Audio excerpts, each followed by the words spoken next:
Parrot just released its second attempt at a drone tailored more towards travelers and videographers called Anafi.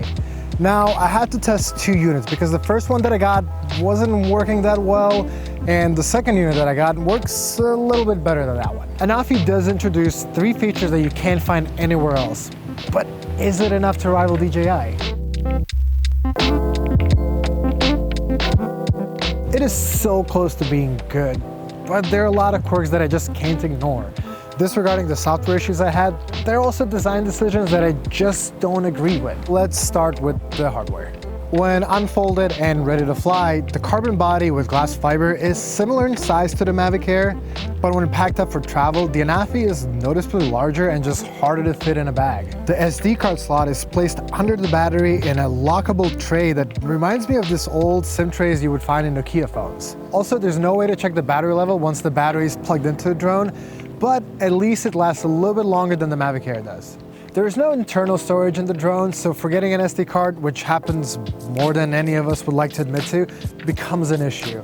Although it's nice that there's a 16GB SD card included in the box. But the most important feature when it comes to drones designed for videographers is the image quality. And this is where Anafi shines. Its 4K 100 megabits per second bitrate footage looks great. I also prefer Anafi's flat profile better than the Mavic Air, which kind of helps me in color correcting in post. The ability to shoot HDR video is one of the 3 features that you can't find anywhere else on the drones in this price range.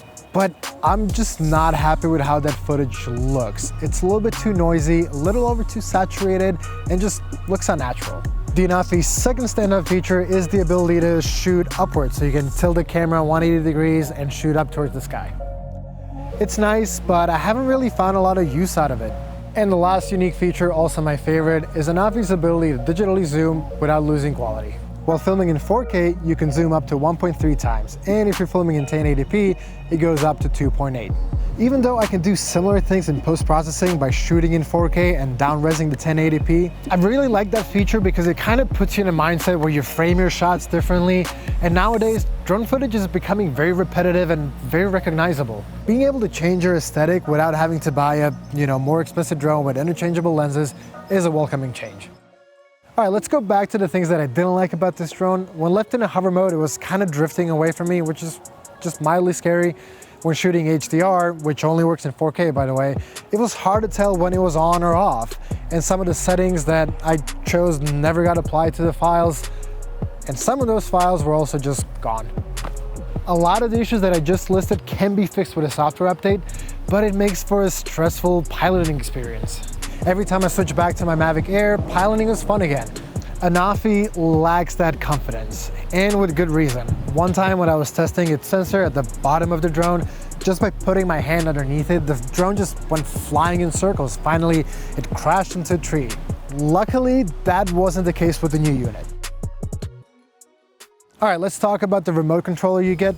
It is massive. It does feel good in your hands, however, but be prepared for it to take up a lot of space in your bag. Ever since DJI introduced removable joysticks, it's hard to get used to anything else.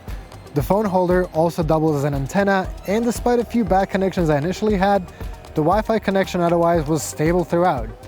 If you don't want to carry this big old remote, you can fly your Anafi with your phone as well. All right, now the battery. It is a little bit better than what you get with the Mavic Air. It's 25 minutes, and I think that's really a good spot for the drones that are meant for travelers and people on the go. And the fact that both battery and the remote can be charged through USB-C means you can easily charge it in your car or with an external battery pack. So that definitely saved my ass a couple of times, and you don't get that luxury with DJI drones where you gotta spend some money to get all the add-on accessories with it.